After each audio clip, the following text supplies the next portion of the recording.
Один китаец был мастером подземного пения. Он пел только частушки.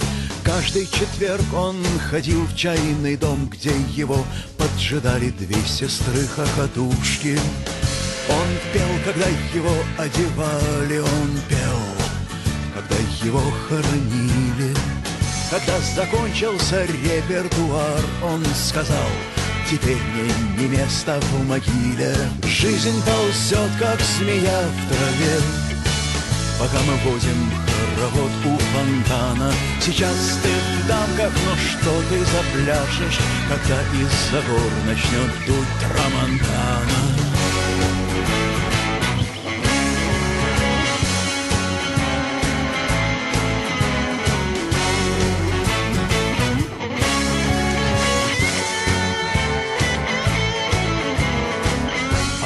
Женщина преподавала язык Атлантиды, сидя на крыше.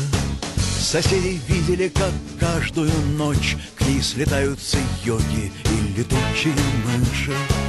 Один священник вступил с ней в спор, он втайне всегда желал ее тела. Когда он вытащил свой аргумент, она засмеялась, она улетела. Жизнь ползет, как змея в траве, пока мы водим хоровод у фонтана. Сейчас ты в дамках, но что ты запляшешь, когда из-за гор начнет дуть трамонтана?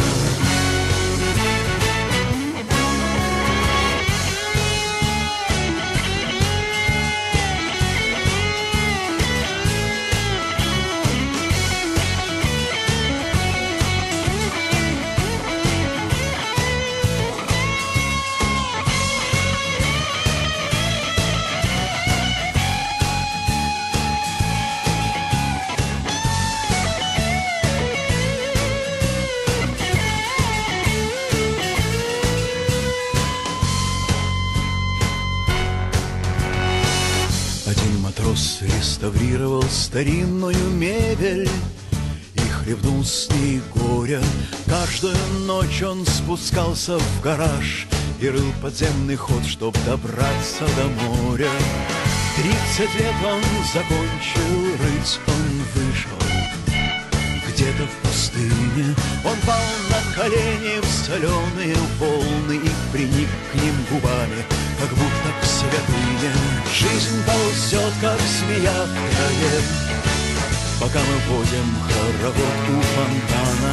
Сейчас ты в дамках, но что ты запляшешь, когда из-за гор начнет дуть трамонтана? Жизнь ползет, как змея в траве, пока мы водим хоровод у фонтана. Сейчас ты в дамках, но что ты запляшешь, когда из-за гор начнет дуть трамонтана?